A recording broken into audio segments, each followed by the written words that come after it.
Di ruangan itu, gue cuman berdua dengan bapak ini. Halo teman-teman. Wow. Kali ini gue akan bertemu dengan narasumber yang tentunya dia punya cerita atau punya pengalaman yang luar biasa. Gue juga tadi di belakang ngobrol. Wah, gue gak nyangka sih. Tapi yang pasti dia akan berbagi sama kalian cerita dan pengalaman dia yang tentunya, wah, gue gak tahu deh. Pasti kalian penasaran dong. Jangan kemana-mana, cuman di Gudang Misteri. Ya.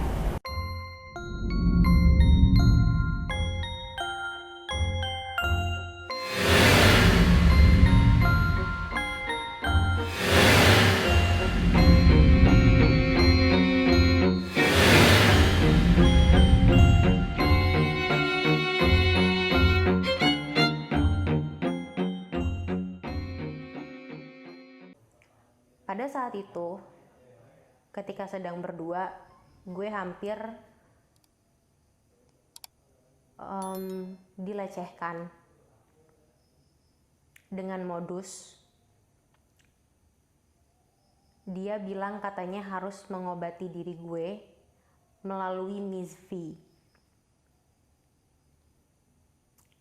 Dia sempat maksa gue untuk buka celana. Pada saat itu gue bilang gue gak mau. Gue sampai ngebentak dia balik, saya gak mau. Dan bapak itu maksa, tapi saya harus ngobatin kamu. Ya udah kalau kamu gak percaya. Saat itu dia bilang, nanti saya obatin kamu berdua aja. Karena ada pengobatan yang orang tua kamu jangan sampai tahu. Soalnya kasihan mereka kalau tahu. Nanti kamu kesini sendiri aja ya. Gue bilang gak mau. Bodo amat. Dia beneran yang udah hampir narik celana gue tebas gitu. Gak mau. Akhirnya gue teriak aja, mama gitu kan. Gue teriak, gue manggil nyokap gue. Terus gue bilang kayak, udah ngomong aja sama orang tua saya. Dia gak berani. Saat itu dia diem. Dan akhirnya kan di situ gue jadi bingung ya. Gue gak mau melanjutkan pengobatan itu. Tapi si dukun rese ini juga gak ngomong tentang kejadian yang kita berdua barusan. Tiba-tiba dia malah ngomong gini, iya bu, anak ibu masih perlu untuk diobatin. Tadi setelah saya lihat ada 2 makhluk yang masih ada di badan dia. Dan itu harus disingkirin. Gak lama dari situ gue kesurupan. Jadi kayak gue diantara, aduh gue lagi dilecehin tapi gue lagi berobat. Gue bingung gitu gue harus apa. Cara dia mengobati gue itu tidak sesuai dengan syariat Islam. Nah, si dukun ini dia membuka komunikasi dengan 2 makhluk yang ada di tubuh gue. Lalu gue nggak tahu satu makhluk ini diapain. Yang jelas kayak dia tiba-tiba hilang aja. Tapi yang gue inget, satu makhluk ini, si Miss K ini yang gangguin gue dari tahun 2018. Ya udah dia ada. Dan akhirnya gue kesurupan, kayak jatuhnya ya dia menggunakan badan gue gitu. Gue gak bisa ngekontrol itu.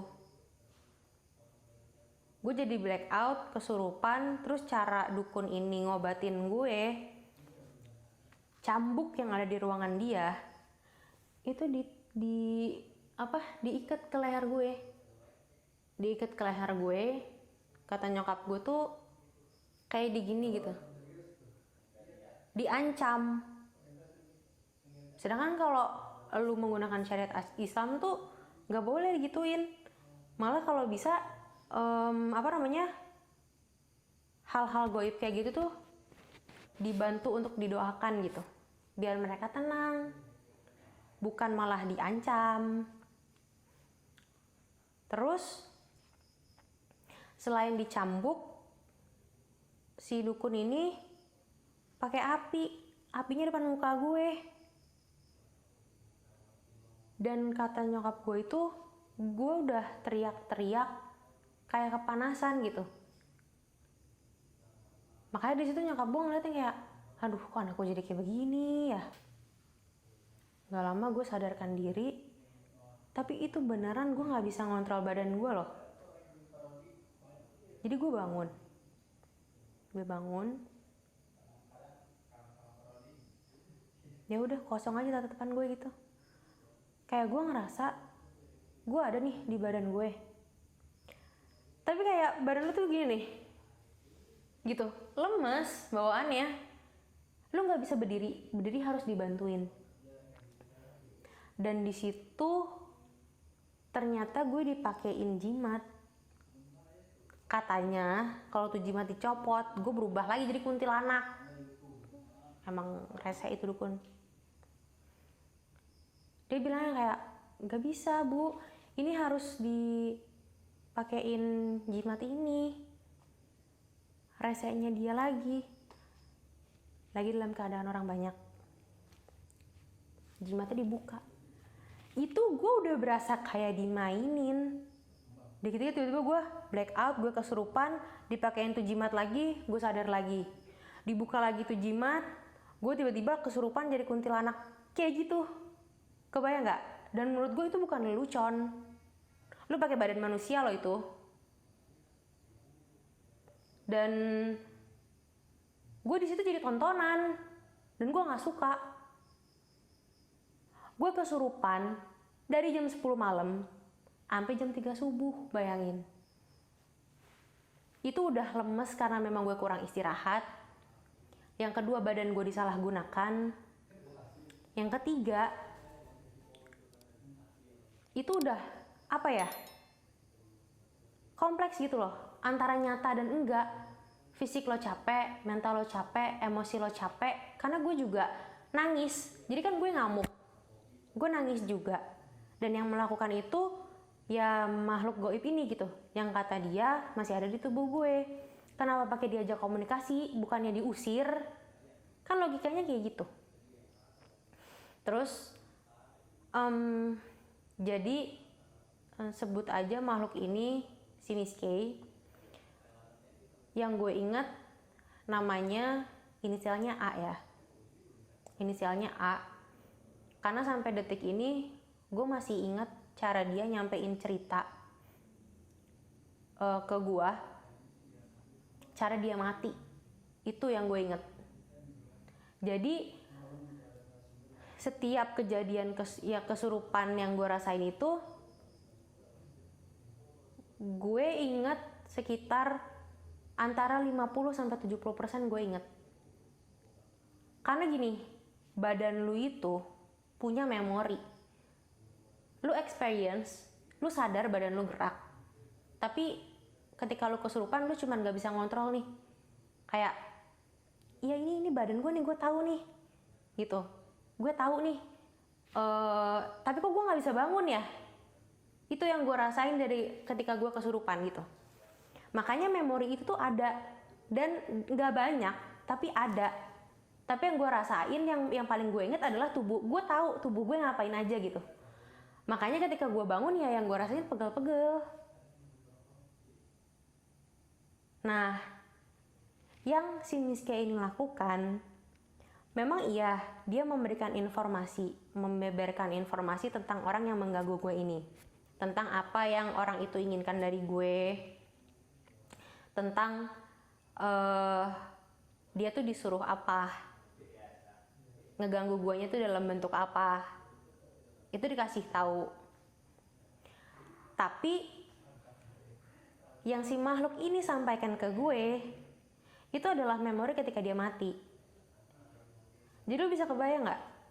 Lu punya memori yang bukan memori lu, tapi memori pesan ketika si Nisa itu berusaha berkomunikasi sama lu ketika dia mati. Jadi ketika lu bangun, memori lu itu nambah. Memori yang ada di gue adalah di pohon nih, dia di pohon, ada cewek loncat karena dia hamil duluan. Terus cowoknya gak mau tanggung jawab. Dia terus menangis, memanggil nama ibunya, dan dia akhirnya mati. Dia nyesel, dia mati karena dia ninggalin ibunya. Walaupun memang anak yang di dalam kandungan ini belum seberapa. Makanya ketika dia bertemu nyokap gue, dia tuh ngerasa kayak itu ibunya dia. Dan itu memori itu masih ada. Pohon, orang, lagi loncat. Itu memori siapa? Gue kan gak pernah kayak gitu. Itu salah satu yang gak enak ketika lu ingat gitu kenapa lu kesurupan, atau misalnya tentang makhluk yang berusaha untuk mengganggu diri lu. Terus salah satu hal yang gue ingat lagi, Miss A ini bilang sebenarnya dia nggak mau ngegangguin gue, tapi karena disuruh ya mau nggak mau dia jadi harus mengganggu. Dan di situ dia ngaku. Makanya kayak ya oke, dia mengganggu karena dia disuruh.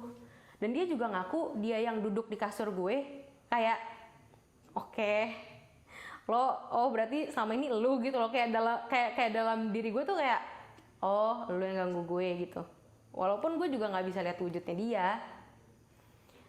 Terus waktu itu dia bilang kenapa dia nggak bisa seutuhnya untuk mengganggu gue, karena kan tadi kan dibilang ada dua makhluk.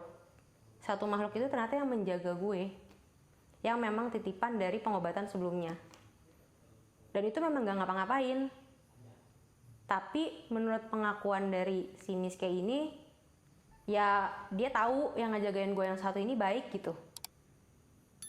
Tapi si Miss K ini juga gak bisa pergi, karena gue nya belum mati katanya. Jadi dia masih harus mengganggu gue. Jadi mengganggu gue pun juga ala kadarnya. Dan kata dia, karena gue orangnya cuek, jadi butuh effort. Jadi kayak, apaan sih ini kuntilanak gitu. Dalam hati gue satu sisi kayak gitu, tapi satu sisi juga kesel gitu. Nah, terus ketika setelah gue berobat gitu ya dari si dukun ini, gue juga ngerasa gak ada perubahan, malah makin parah. Miss K itu memang pergi, tapi kan dampaknya memorinya dia tuh ada di gue. Dan dampak yang lainnya adalah gue jadi semakin sensitif. Yang gue duga adalah pertama kali gue datang ke sana, yang dia membuka komunikasi, itu tuh kayak seolah-olah kayak lo membuka portal terus gak ditutup lagi. Alhasil setelah gue berobat dari si dukun itu, gue jadi malah lebih makin sensitif dan menarik hal-hal, ya anggaplah hal-hal goib gitu ya, hal-hal goib yang di sekeliling gue yang mungkin memang pada dasarnya bukan untuk mengganggu gue. Jadi kayak banyak bonusnya gitu. Makhluk-makhluk yang gak penting tiba-tiba juga berusaha untuk menunjukkan diri atau eksistensinya dia di sekeliling gue. Entah itu dari mereka nunjukin dari suara, atau dari bau, atau dari perubahan suhu, atau dari memang mereka yang nempel di gue, dari mimpi, dan rese gitu. Resenya karena mereka mengganggu itu satu rumah, bukan cuman gue doang. Dan hal yang paling gue rasain itu, gue jadi sering kayak kalau jalan tuh kayak nabrak orang, kayak apaan nih gitu. Tapi kayak lu tuh bertabrakan dengan orang gitu, gimana sih? Terus juga pernah kayak gangguan di rumah gue jadi malah makin intens. Contohnya, jadi di rumah gue itu dulu ada jendela gede. jendela untuk akses keluar ya, sebelah pintu gitu deh, pintu teras. Itu sering banget ada yang main bola di situ. Dan kalau misalnya angin, mau kayak kita logika kayak angin kali gitu. Angin mana yang bolanya jadi mantul gitu, mantul, terus satu jendela tuh jadi bong, jadi kayak gitu. Terus ketika gue berusaha untuk ngelupain, malah semakin digangguin gitu.